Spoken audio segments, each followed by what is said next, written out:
from early on, I knew I had to like do something, right? Everybody sacrificed for me, they suffered. Have you ever felt like you had absolutely nothing? Like you were starting all over again? You're not alone.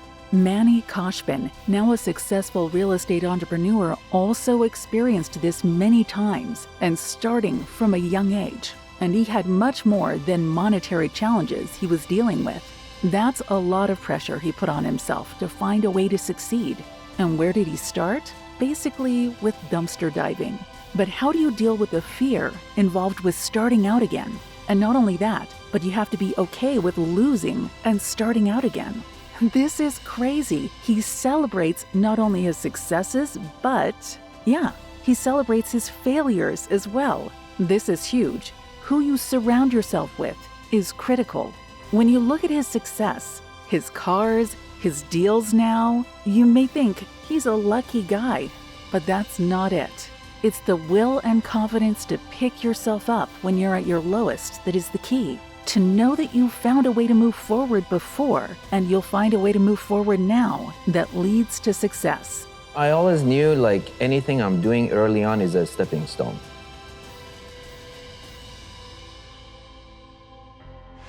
So I came from Iran, age 14. I was a skinny little boy, that escaped, that regime going to the war and all that stuff. Yeah. And my dad and my mom and 3 siblings, they decided to leave Iran 2 weeks before my 14th birthday, because at age 14, they basically make you go to the army and you can't really leave the country. And so my dad, having 7 brothers, 3 of them being crippled going to the war, he decided 2 weeks before my 14th birthday that he's gonna just, bolt and leave everything. So it was a sudden journey that my dad decided to take. Of course, it was a big shock. Plus, I was basically carrying all the guilt because everyone's suffering because of me. So I think that really was like built my personality. I had to grow to be a man, in rather quickly, and then try to, reach that financial independence to get my parents, from that financial suffering. So that became my motivation, I think my drive, early on. And,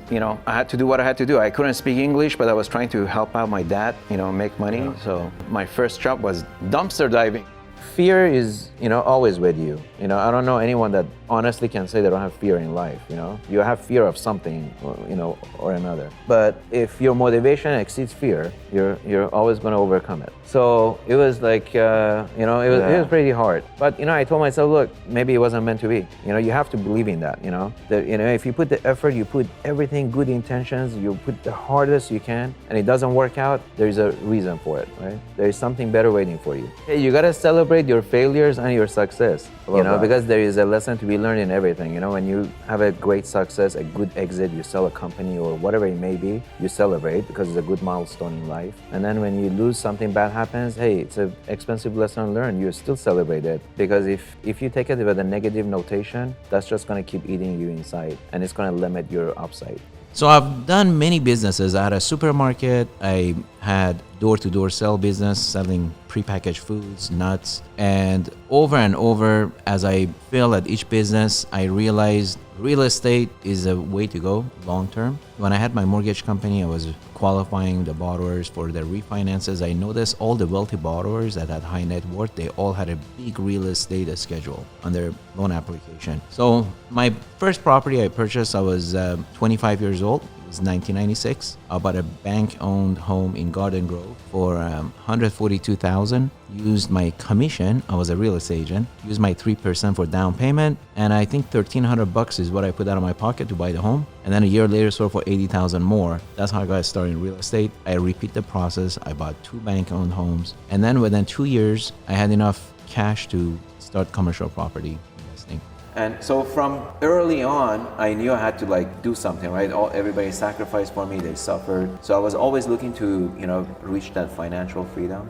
It wasn't because I was, I just woke up and I saw a Bugatti or a Ferrari. I said, I want to get rich. It was because of desperation. And sometimes, they say you always realize and bounce in life when you hit bottom. I was like bottom when I see everybody suffering. So I'm 14 years old. We moved into a one-bedroom apartment, and every time I take the trash out, I see people leaving, household stuff by the dumpster. And I couldn't realize, we don't even have a dining table, right? But I saw a dining table and chairs. The chairs were beat up and, falling apart. But so I told my brother, I'm like, hey, we don't have a dining table. So we hauled it back to our apartment. We end up piling up in the patio because, we didn't. And then after like 3-4 months, I'm like, we got all this stuff, toasters, TV, radio.